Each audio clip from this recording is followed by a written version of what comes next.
Hello and welcome to another episode of the WERF League. I am joined with Aaron and John. Go ahead and introduce yourselves. Go ahead, John. You got the last sip of beverage. Yeah, John Hegland, a founding member of the WERF League and a writer and podcaster for Baseball Prospectus. And yes, a proud resident of the Palouse. Go Cougs. And my team name is Palousers in honor of that fact. And Aaron?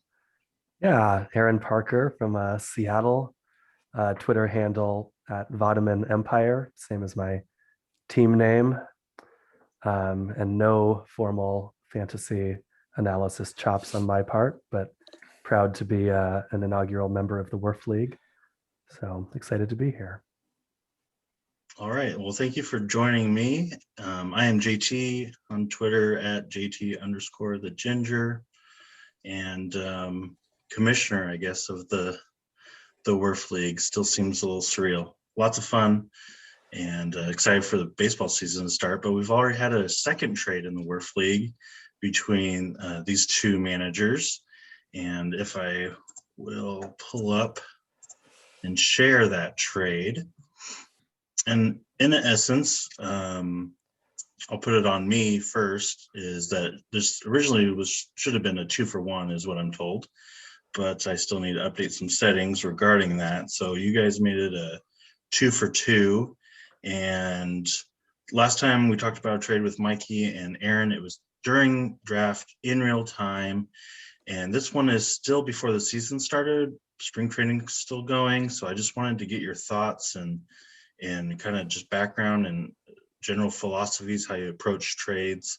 And I'll kick it to you, John, first.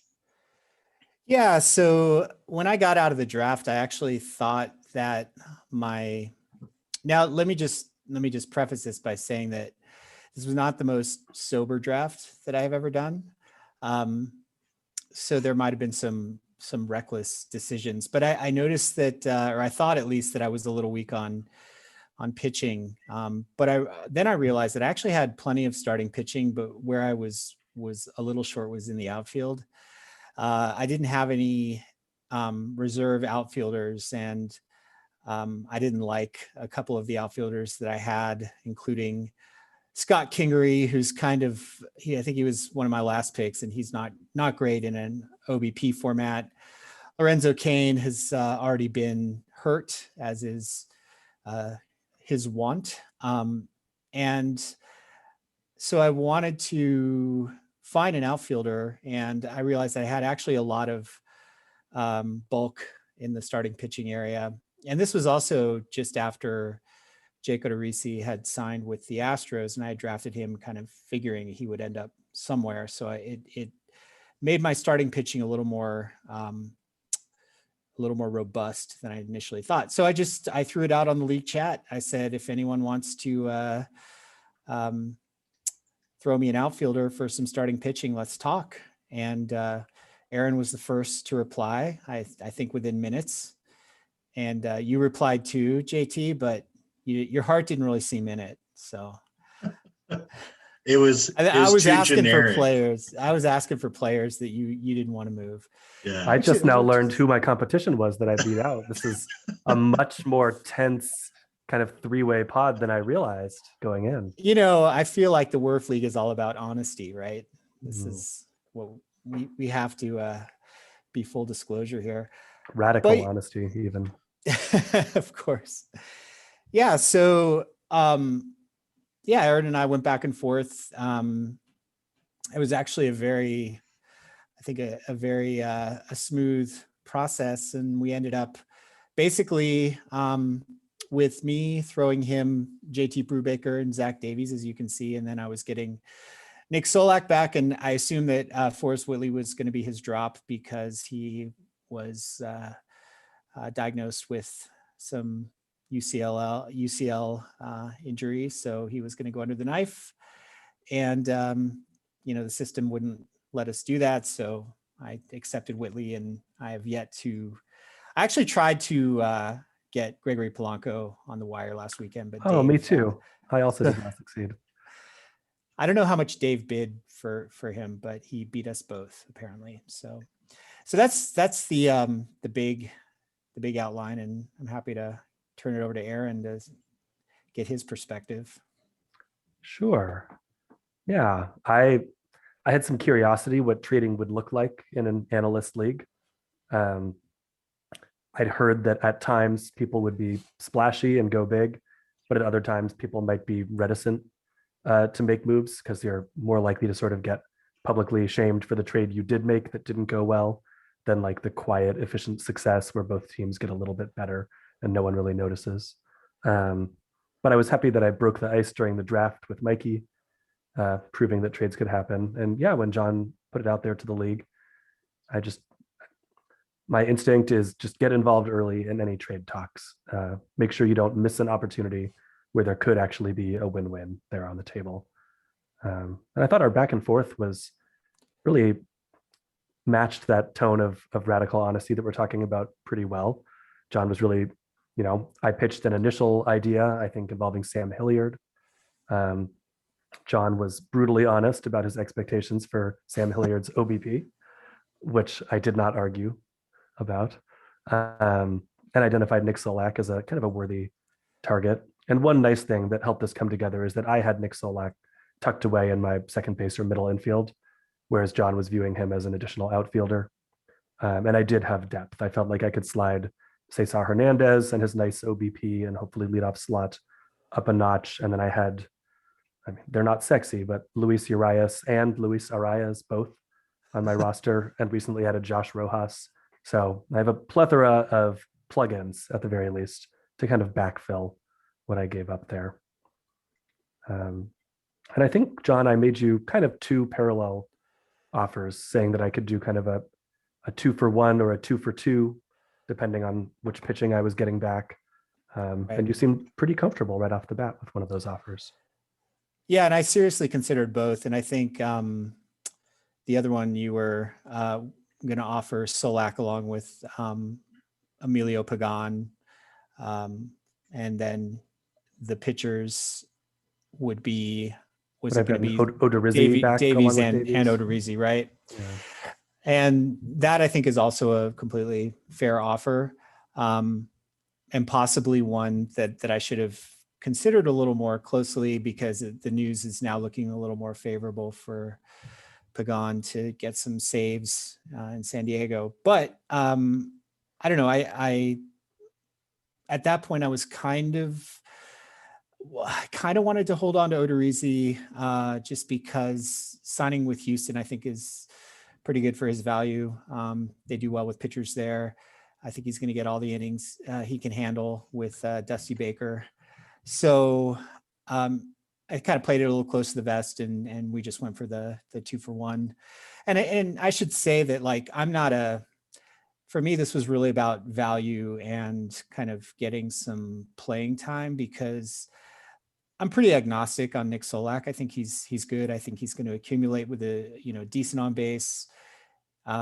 He's not great in power or speed, but he's good enough in both. And again, that's a kind of a rebuilding team, so I feel like he'll get plenty of run there. So it just seemed like a good. It made sense for me. And even though I like both pitchers that I traded away, I feel like I could make up for those guys with the number of starting pitchers I already had on my roster. Yeah, I think that makes a lot of sense. And I have to say that, like, starting pitchers on the roster was also a determining factor for me in seeing, okay, John looking for what he's looking for might be the right trade partner for me. Because I came out of the draft a little light on starting pitching. I think I'd maybe grabbed a single bench spot of starting pitching. And partly it's because I over-indexed a little bit speculating on relievers. I saw, thanks to my trade with Mikey, I grabbed 2 potential closers for the Phillies, which means they're both taking up roster spots, Bradley and Neris at the moment. And I grabbed both Pagan and Jake McGee on the later side. And the fun of a lottery ticket like that is to wait until the season starts and you find out who's got the role, right? So you either have someone you're happy to roll out in the lineup, or you have a a really solid trade chip. So I didn't want to just immediately put those guys back on the wire to grab week one streamer starting pitchers to plug up the gap. And between the draft and our trade, I lost Framber Valdez and Miles Mikolas to injury. So I was not even fielding a full pitching rotation week one unless I went heavy on relievers. So I don't love getting the 2 and a 2-for-1 often. I think it usually means you're giving up the best player in the deal. But I was certainly in a position where I needed quantity. And I appreciated the guys you were willing to include. Zach Davies has pitched over 190 innings in the past, I think back in 2017. And he was up around 160 in the last full season. So based on age, previous history, the Cubs probably viewing him as a number 2 or 3 starter. I think he's better positioned than a lot of guys to go deep into games and soak up a lot of turns to the rotation. And in this quality starts league, that's something I need. I didn't spend super heavily on early starting pitching. I won't have the most sparkling K9 out there. So I need quantity to make this all kind of work. And Davies is the right kind of guy. Brubaker, I'd be curious to hear both of your thoughts on Brubaker. I didn't really know who he was until about midway through the winter when I heard his name bubbling up here and there as the likely number 5 starter. And the only reason I kind of pushed him up into relevance for myself was hearing Eno Saris talk a bit about how his command seems really solid.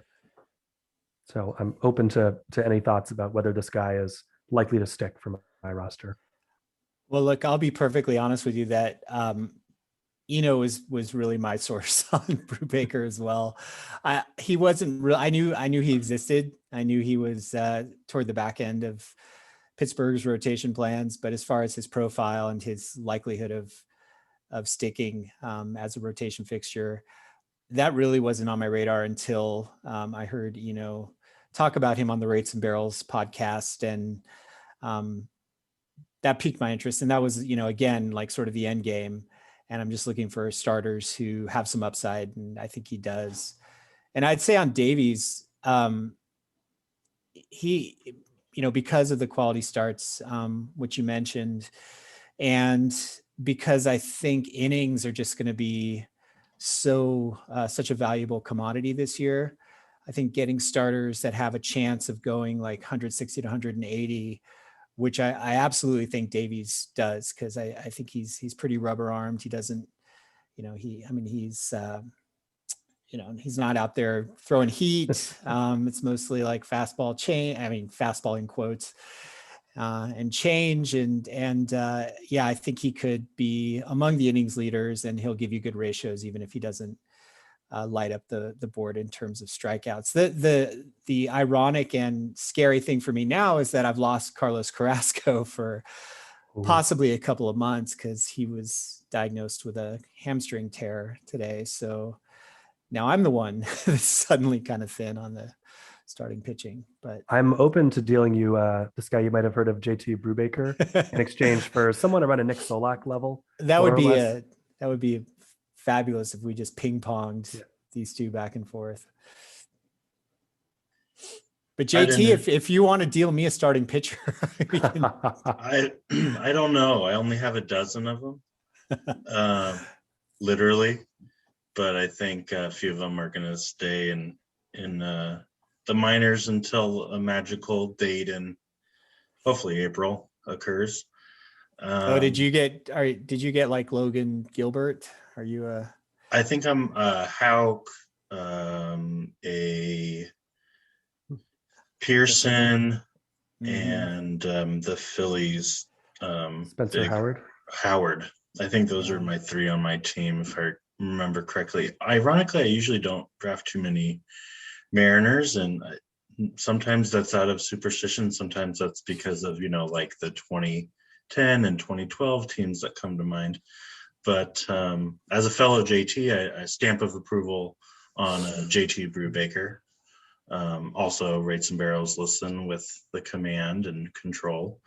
I wrote down here, I'm a sticky note type of person. So while I was listening to you both speak, was that flexibility kind of came up in 2 parts. Was not only Solak as the player having multi-positional flexibility helped, make a trade possible, but also in terms of Aaron's offer, And that was one thing unique to this, was that John, you kind of openly threw it out there. Hey, I'm in need of this. I'm willing to trade, that, whatever it may be, whether, a manager is offering some type of, I'm loaded in a stat like steals, or I have a lot of a certain, roster spot, in this case, you were looking for a certain, like outfield. So that's something that I wrote down. But is there anything in terms of like an open offer type of situation where you're just kind of taking any offer? Like we spoke before, I offered something, but it was not to the effect that you were looking for. So I'd like to have you go, John, in terms of the open offer, and then also Aaron follow up on how you approached the open offer to John. So. Yeah. So it's funny, Aaron, you were talking about trading in an analyst league, and wait, hold on a second. My son is trying to FaceTime me, so I'm going to decline his call like a good dad. He's visiting with his grandparents. He's not going to take no for an answer. This is going to be magic. Hey, buddy. What? Where's Mom? Can you call her? Because I'm on a podcast. Okay. All right. Sorry, guys. Wow. Live look in. Live look at parenting, 80 grade parenting. No, yeah, you were talking about trading in analyst leagues, and I was kind of chuckling because like I still don't think of myself as an analyst, because I just think of this as a league with people that I like, or those that I know I like, and those that I've just met, I look forward to liking. But yeah, I guess I wasn't thinking too hard about throwing out an open offer, but I did think that if I could, set a framework, like I have an excess of starting pitching, I need an outfielder, and that helps filter out responses, or sort of more exploratory things that might take a lot of work to get done. And I really didn't think too long and hard about it. I just wanted to throw it out there because I knew that people would be looking at the DM chain, and was really just throwing some bait in the water to see if anyone wanted to engage. And I was perfectly ready for no response. That would have been fine. I would have maybe then looked more closely at rosters and maybe tried to get something done that way. But as a first pass, I thought, why not? It had been, I think, a week or so, maybe a week and a half since the draft, and I was just getting that itch, like, okay, I know my roster needs a little tinkering, even before the season starts, and before I start looking at the waiver wire, maybe I can get something done on the trade front. So there was no big strategy behind it. I just, threw out the open call, and ended up with a productive exchange with Aaron. Yeah. Well, I'd certainly say that the work you did in like putting out that sort of proffered framework of extra starting pitching for outfielder, yeah, it not only helped you filter like a better likelihood of getting useful offers and less work, but I also think it lowered the barrier to entry for someone wanting to respond. For me, I now had a much less filtering to do in looking at my own roster and figuring out what I could offer, and then like a much higher expected return that like whatever I offered might actually be to your liking, because I'm not trying to guess and make up a framework that you might value. I already know vaguely what you're looking to move and what you're looking to add. Yeah, absolutely. And in my other, like my home leagues, I mean, I have one long running home league where we've been going since I think this is our 13th year we're heading into, and everyone knows everyone's personality. There's, we know the person in the league who just wants to trade constantly, who will always make a deal. We know the person in the league who just sends these horrid lowball offers that it's not even worth responding to. And so everyone has their their kind of role that they play.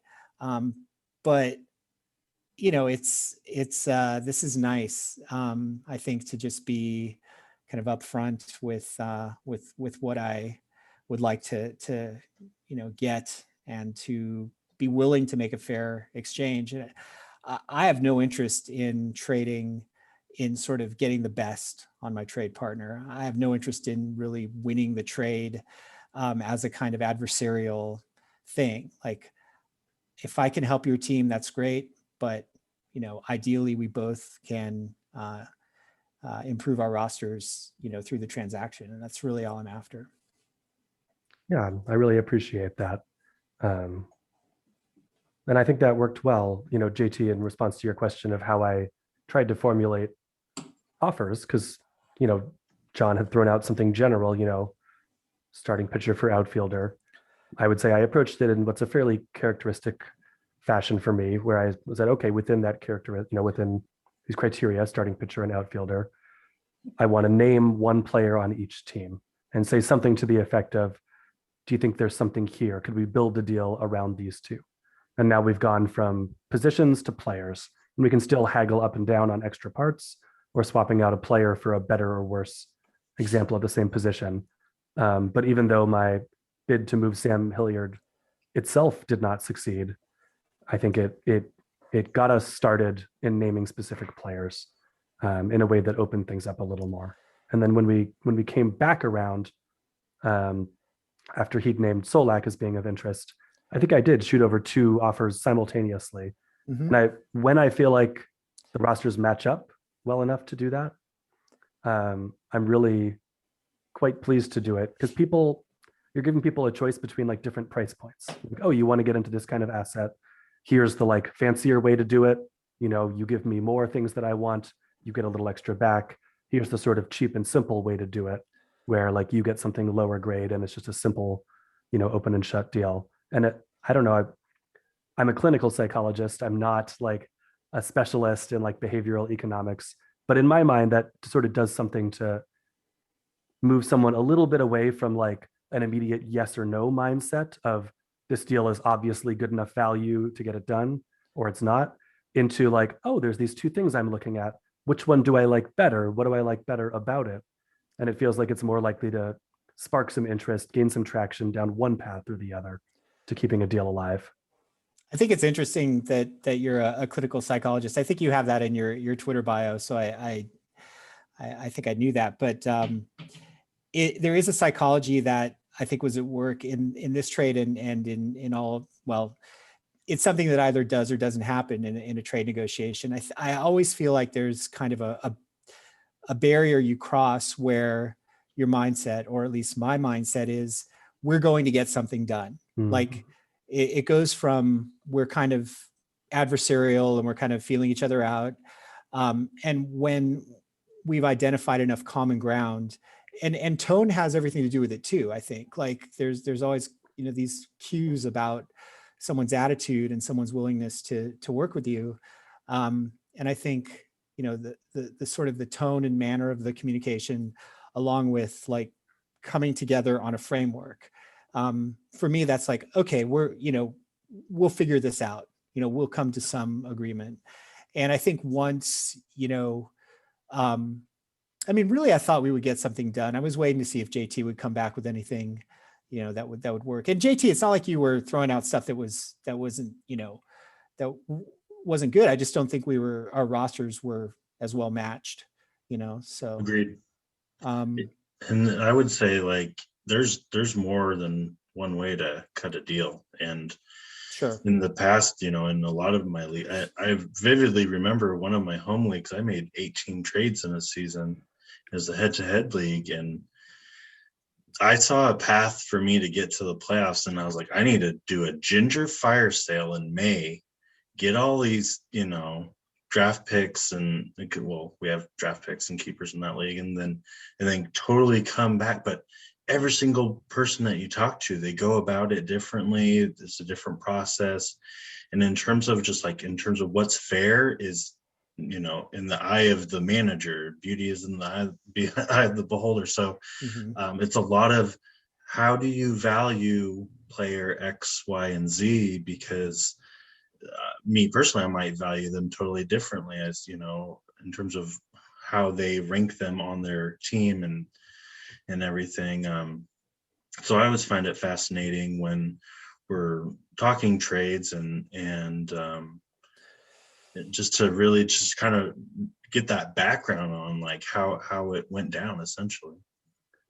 JT, I'll throw in one thing which you mentioned at the start, that this deal happened, post draft, but before the season started.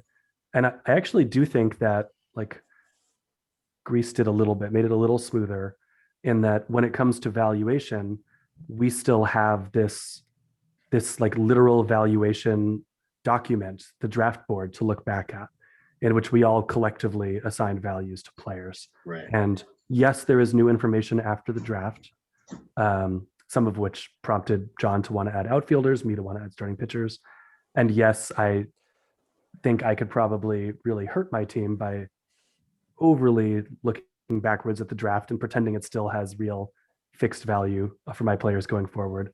But given how close we were, if I would have had a slight barrier of insecurity about, oh, am I being a sucker? Am I, not realizing what I have here? If he's so interested, maybe that means I shouldn't part with this guy. It would have been easy to talk myself out of it. And having the draft fairly recent and not a lot of real baseball development since then made it easier to lean on that as a barometer and say, no, we're really in the ballpark here. I think I even pointed to draft cost. Solak and Davies are similar, but I spent a pick 2 rounds earlier on Solak than you did on Davies.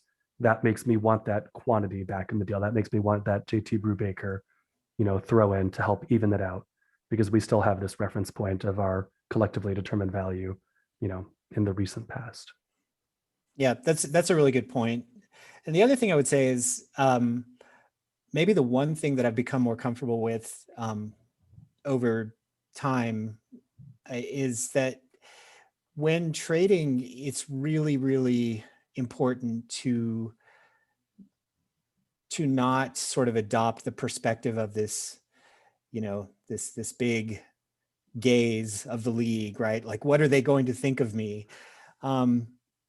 Because you really have to do it for your own reasons, and you have to trust your evaluations of players. And, it's not easy to do that, because there is this sense that, you're being judged, right? You're doing this public thing and you're being judged on it. And I don't think that at the end of the day, people care as much as you think they care about the trades you make. But once you can get rid of that mindset, or at least kind of, tamp it down a bit, it really makes it easier to just say, look, I think this player would help me, and I'm willing to sacrifice, these players because they're an area of relative strength on my roster. And so, it's kind of liberating in a way, sort of not worried about what people are going to think about it. So that helps for sure. I like that. I heard Rob Silver saying something comparable, but about the draft experience, the NFBC draft experience recently, I think on the Pull Hitter pod. He did a kind of a long spot there. And he said there's this, you walk into these rooms and that there are people in the room who are extremely invested in judging. The draft boards will get posted, will inform broader ADP used by the community. And there's this constant sense of like, oh, people might care. People might have judgments about how I spend my draft picks. And then he said almost word for word what you did. It's really liberating and really good for your team if you can shed that baggage and just say, this is my draft. I have to draft the team that I'm comfortable managing, or I have to be willing to move assets to acquire them to make my job as a team manager during the season easier, to give myself the path to the title. Yeah, Rob is pretty smart. He comes off that way. Kind of knows his shit. Is he really smart, or was he just a national junior debate champion? So he's incredibly good at sounding smart. Will we ever know? I'm gonna say both, but he is also a main event overall winner. So yeah. Gets you some credibility. You got to be willing to snap necks to cash checks, is what I heard right there. If that's how you roll in the Tri-Cities. That fits a That lot of might be- stereotypes that I might be have. more up the valley than I, but yeah. Well, I mean, I think we're getting close to the end of our time, unfortunately. But I want to thank you both for coming on, and I'll kind of give the floor back to you guys to plug your Twitter and any work that you have going on or anything you want to spotlight. Aaron, go ahead. All right, on Twitter at Voneman Empire. I'm very transparent there, who I am and what I do. So feel free to follow and definitely keep an eye on the WERF League this year. Yeah, John Hegland, also at John Hegland on Twitter. Like I said at the top, I write at Baseball Prospectus, and I'm going to be this year doing the weekly starting pitching planner, which is kind of a guide to start pitchers for the following week, and other observations on the upcoming week in starting pitching. And I'm also on, we have a podcast, Flags Fly Forever. It's Mike Gianella and me with the occasional guest, and that usually drops every Friday morning. So check that out. All right. Thank you, JT. Yeah, thank you. Again, I am JT on Twitter at JT_the Ginger. Lots of fun having these chats and episodes. Go ahead. So the underscore, like, did you choose the underscore, or was there no just JT the Ginger available? Ironically, I think the underscore makes, with the T on either side, with the underscore, it makes it look like a crying emoji. Is kind of what I thought it was ironic. Wow, I don't not know. expect that answer. Growing up, I've been given so many nicknames, and JT is really stuck in my adult life. But I just always given nicknames, and when I first got onto Twitter, I just didn't want to fully use my real name, so that kind of stuck. And I used to be big into playing Call of Duty and stuff, so it was either that or I love Slurpees, and a lot of people, oh, I love Slurpees too. Yeah, let's play, man. And so that was a lot of fun. But yeah, be on the lookout in the future. I definitely want everyone in our league to jump on and video chat, whether we record it or not. Definitely want to kind of form this community and bond between all the managers. And I'm hoping next year we can all meet up and draft together, and we'll have to plan that all out. But until next time, take care.